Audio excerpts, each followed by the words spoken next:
Hello viewers, আসসালামু আলাইকুম। সবুজ খামারের আরও একটি নতুন ভিডিওতে আপনাদেরকে জানাই স্বাগতম। আমি আছি রেদওয়ান আহমেদ জিতু। আপনারা স্ক্রিনে দেখতে পাচ্ছেন আমাদের পুরাতন একটি ভিডিও। আমরা টমেটোর গাছ যখন ছোটো ছিল সে সময় তোলা একটি ভিডিও। তো গাছগুলো আস্তে আস্তে এখন বড় হয়ে গেছে, মাশাআল্লাহ। গাছের মধ্যে ফুলও চলে এসেছে। আপনারা পুরো ভিডিওতে জুড়ে থাকবেন, আপনারা ধৈর্য ধরে ভিডিওটি দেখবেন। আপনাদেরকে দেখানোর চেষ্টা করব গাছগুলো আমরা আজকে বেঁধে দেব এবং গাছগুলা যখন সোজা হয়ে গেছে সেগুলোও দেখানোর চেষ্টা করব।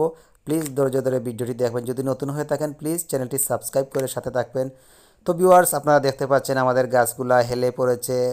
গাছগুলা দেখতে একটু অসুন্দর লাগতেছে, গাছগুলা নষ্ট হয়ে যাচ্ছে। তো সেগুলো আমরা আজকে বাঁধবো এবং বাঁধার পর সেগুলো যখন সোজা হয়ে যাবে সেগুলো আপনাদেরকে এই ভিডিওর মধ্যে দেখানোর চেষ্টা করব ইনশাআল্লাহ। তো আপনারা দেখতে পাচ্ছেন আমাদের প্রতিটি গাছ একেবারে মালচিংয়ের মধ্যে পড়ে গেছে। তো সেগুলো আমরা দুইটি কুটি দিয়েছি এবং কুটির মধ্যে আমরা রশি বাঁধবো। কুটির সাথে আমাদের টানা রশি বাঁধা অলরেডি শেষ হয়ে গেছে।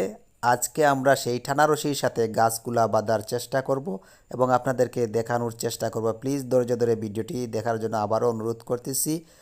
তো মইনুল ভাই আমাদের গাছগুলা বাঁধতেছে রশি দিয়ে। প্রথমে রশিটিকে ওই টানা রশির সাথে ভালো করে টাইট করে বেঁধে নিতে হবে এবং সেটাকে গাছের সাথে আস্তে করে বেঁধে নিতে হবে যাতে করে গাছের মধ্যে কোনো স্পট না পড়ে। কারণ আপনারা তো জানেন টমেটোর গাছগুলো অনেক নরম হয়ে থাকে। যদি বেশি টাইট করে বেঁধে ফেলি তাহলে গাছগুলা নষ্ট হয়ে যেতে পারে। তাই খুব খেয়াল করে গাছগুলা বেঁধে নিতে হবে। তো আমরা গাছগুলা সবগুলা গাছ একটি একটি করে বেঁধে নিলাম। প্রায় আমাদের এখানে 1500টি চারার মতো আছে। তো ইনশাল্লাহ আমাদের সবগুলা গাছ বাঁধা শেষ করব। শেষ করে আপনাদেরকে দেখানোর চেষ্টা করব আমাদের গাছগুলা পরবর্তীতে কিভাবে সোজা হয়ে গেছে।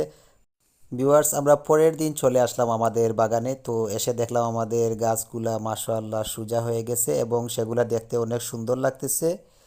তো আপনারা কমেন্টের মাধ্যমে জানিয়ে দিবেন আপনাদের কাছে কেমন লাগলো। যদি আমাদের ভিডিওটি ভালো লাগে থাকে প্লিজ আপনারা কমেন্টে জানিয়ে দিবেন আপনাদের মতামত এবং অন্যকে দেখার সুযোগ করে দিবেন শেয়ারের মাধ্যমে। কারণ অনেক কৃষি ভাই আছে যারা এগুলা জানার চেষ্টা করে। প্লিজ আমাদের ভিডিওর মাধ্যমে সেগুলা পৌঁছানোর চেষ্টা করবেন ওনাদের কাছে।